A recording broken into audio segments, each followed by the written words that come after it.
Do you ever get frustrated with toxic modern feminists? Instead of focusing on advocating for women's rights, they prefer to belittle and criticize men, labeling them as foolish, evil, and deserving of hatred. They claim to fight for equality, but refuse to fulfill their own responsibilities, always playing the victim. Today, I'm going to reveal 3 situations where these toxic feminists will forget about their feminism and revert back to their natural instincts as women. They can no longer say, "We don't need men." You should also learn from these situations to become true men who are respected by even the most radical feminists. Understand the importance of your role in protecting and supporting women. The first situation is during times of disaster and war. In these situations, these feminists are nowhere to be found. The safety of women and children is priority. Women and children are evacuated to safe places, while men are left to endure the hardships. During times of war, men are expected to be on the front lines, risking their lives, while women can seek refuge in other countries far from the battlefield. When faced with such circumstances, these feminists conveniently forget about the equality they often fight for. Now let's take a look at the world of sports. 99.9% of world records in sports are held by men. The fastest human, the swimmer with the most medals, the strongest human, the greatest boxer. Even in sports that rely on machines and technology, such as motorcycle racing and car racing, men hold the records, not women. Even in mentally challenging sports like chess and shogi, men dominate. Commercially, sports like soccer, basketball, MMA, and many others are more popular among men. This clearly shows that physically and in terms of strength, women are always inferior to men. For women and men with identical physical conditions, starting from the same level of training, going to the gym with the same workout routines and supplements, men's muscles and strength will develop faster. It's a natural fact, gentlemen. Men are physically stronger than women.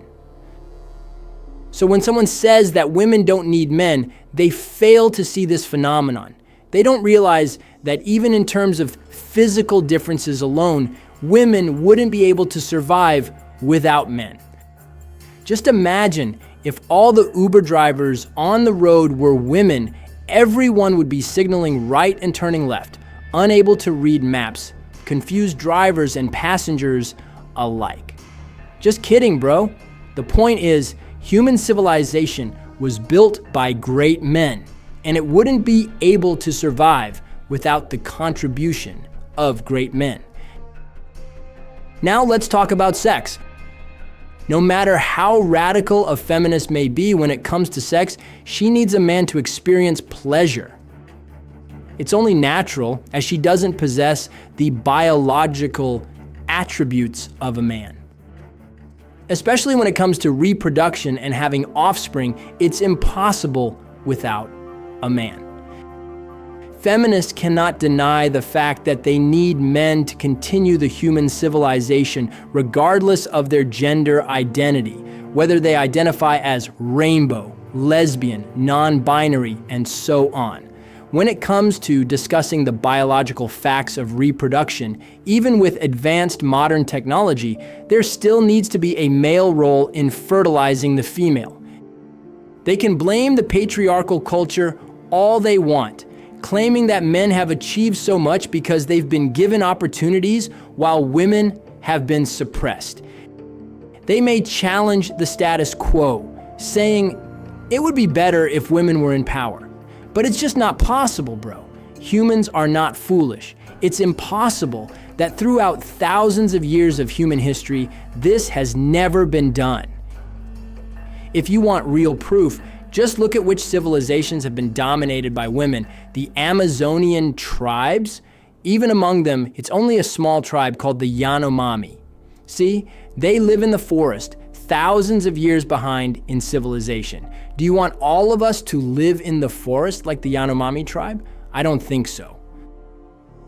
The lesson here is that based on these three undeniable situations like disasters, sports, and sexual intercourse, you must become a competent man.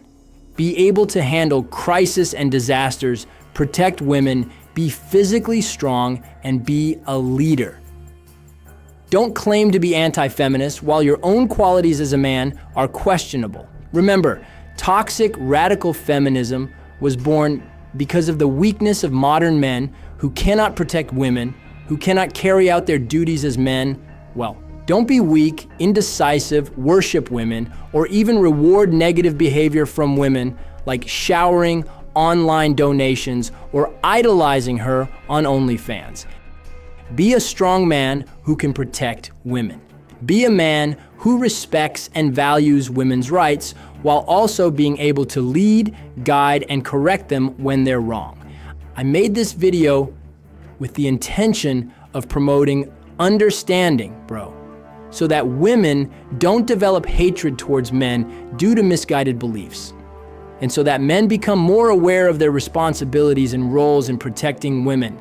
Let's live together harmoniously without oppressing, manipulating, or damaging the lives of women.